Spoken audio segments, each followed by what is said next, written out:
Really important topic we're talking about this morning. This is probably the last thing on a teen's mind, even a parent's mind, but it is important to get heart screenings. Joining us this morning, someone who knows all too well about this. This is Darla Valenti joining us this morning with the Nick of Time Foundation. Darla, thank you so much for joining us. We were just talking during the break. This foundation was created in the memory of your son. You have a very personal connection to this. Right. My 16-year-old son, Nicholas, was a multi-sport athlete, and he had a heart condition that we didn't know about, and that's usually the case. This isn't something you can see in a child. When we take our children for well child checks and sports physicals, we think we're doing everything to keep them safe, and this is something that you have to do to take a picture.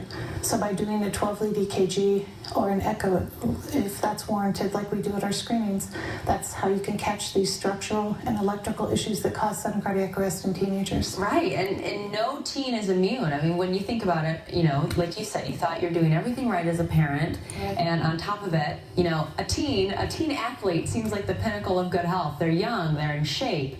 But this can be any teenager right now. Right, because it can happen to anyone, anywhere, at any time. It's the leading cause of death in the United States, sudden cardiac arrest in the population as a whole. And then it happens to close to 6,000 young people a year. And it's something that we're trying to prevent by doing these heart screenings. It is so fabulous that you are doing this and you're turning your son's memory into this foundation. It really is. This word, we were talking about this during the break, hypertrophic cardiomyopathy. Right, and a lot of times it's referred to as an enlarged heart in news reports when you hear about athletes dying on the field or dying on the court. So this is something that we're going to be looking for on December 10th at Ingram High School. We're going to be screening the kids there. And our screenings are open to any child between the ages of 14 and 24. So if people want to sign their children up for this, all they have to do is go to our website and click on the button on the homepage that says schedule a screening, and they can come and schedule the kids to be able to see our doctors. And we will also put your website on our website, Q13Fox.com. Even MJ during the break was saying, thank you so much for doing this, because her two sons are athletes and she has her sons signed up for this as well. What is a typical process like? It sounds like you guys filter through hundreds of kids when you do these screenings. Just walk me through what that process is.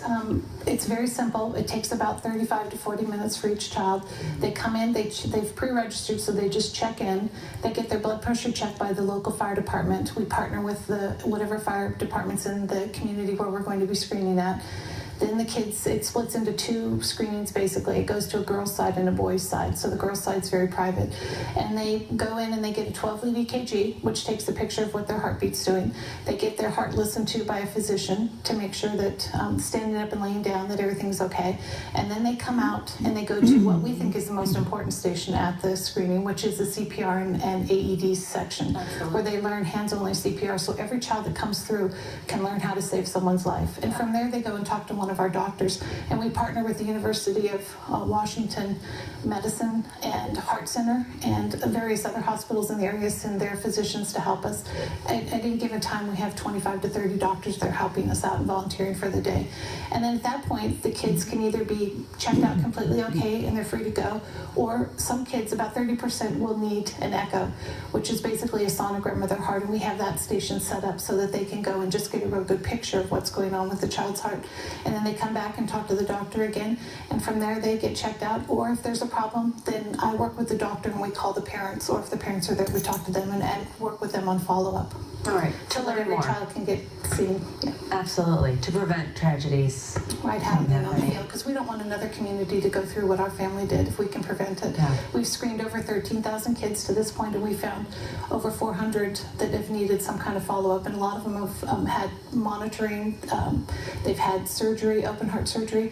Every child's been returned back to play, though, which is really nice, because these things can be fixed if you find them in time. Right. Darla, thank you so much. Thank you. And I'm so sorry for your loss 10 years ago, but what you are doing now to help a community full of, you know, parents and teenagers, it's just remarkable. Thank you. Thank you. All right, and again, we'll put that information on our website. You can head to nickoftimefoundation.org or our website as well, Q13Fox.com. All right, still ahead, we've got the whip coming up. We will